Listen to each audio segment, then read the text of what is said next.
जसं मला भारतीय जनता पार्टीचे कार्यकर्ते जसे तसेच मला शिवसेनेचे कार्यकर्ते राहतील आणि माझी सर्व कार्यकर्त्यांना माता भगिनींना विनंती आहे की आपण ताकदीने त्या ठिकाणी या निवडणुकीला सामोरं जावं, कारण ही निवडणूक विचारांची आहे. ही निवडणूक त्या ठिकाणी देशाला त्या ठिकाणी विश्वगुरू करणारी निवडणूक आहे. ही निवडणूक त्या ठिकाणी समोरचा उमेदवार आणि माझ्यातच नाही आहे. ही निवडणूक त्या ठिकाणी ज्यांनी हिंदूंना दहशतवादी म्हणलं त्याच्या विरोधातली निवडणूक आहे. हा भगवा जो आहे आपण जो गळ्यात घालतो, भगवा झेंडा जो आपण हे करतो, हा भगवा छत्रपती शिवाजी महाराजांचा आहे. हा भगवा त्या ठिकाणी राणा प्रतापांचा आहे. हा भगवा आपल्या पंढरपूरला येणाऱ्या लाखो करोडो वारकऱ्यांचा आहे. त्या भगव्याला हे भगवा आतंकवादी म्हणलेले आहे. त्यामुळे आपल्याला ही निवडणूक विचारांची त्या ठिकाणी निवडणूक आहे.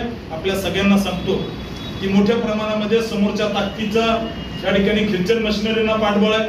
त्या ठिकाणी वेगवेगळ्या लोकांचं तुष्टीकरण हे करतात. आम्ही ज्या वेळेस उमेदवारी घोषित झाली त्यावेळेस सर्व महापुरुषांचं दर्शन घेतलं. त्या ठिकाणी सगळ्या महापुरुषांना नतमस्तक झालो. सोलापूरचं ग्रामदैवत सिद्धरामेश्वराचं आम्ही दर्शन घेतलं, परंतु समोरच्यांना कधी हे सुचलं नाहीये. त्यामुळे आपल्याला विनंती आहे, हे कॉन्व्हेंट मध्ये शिकलेली लोक यांना एवढं माहित नाही की सोलापूर माळशिरस विधानसभा सोलापूरचा आहे. सोलापूरचा मी आमदार आहे, सोलापूर जिल्ह्यातला आमदार आहे आणि अशा पद्धतीचा केविलवाना प्रयत्न करतायत. मला विश्वास आहे येणाऱ्या निवडणुकीच्या निकालानंतर 4 जूनला त्या ठिकाणी सोलापूरकर यांना यांची जागा दाखवतील आणि जेव्हा अशा प्रस्थापितांच्या विरोधात लढा होतो त्यावेळेस सामान्य जनता जिंकते आणि सोलापूरची जनता निश्चित त्या ठिकाणी मला आशीर्वाद देईल. हेच या ठिकाणी मी आशा बाळगतो आणि आपण सगळ्यांनी ताकदीने पाठीमागे उभं राहावं.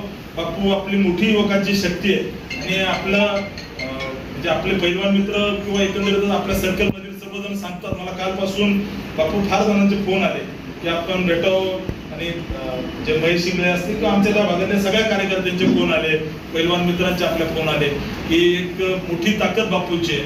त्यामुळे बापू तुमच्या ताकदीला माझी ताकद भविष्यामध्ये निश्चित मिळेल. एका कडव्या शिवसैनिकाच्या मागे माझ्यासारखा हिंदुत्ववादी कार्यकर्ता त्या ठिकाणी खासदार म्हणून नाही तर भाऊ म्हणून तुमच्या मागे उभा आहे.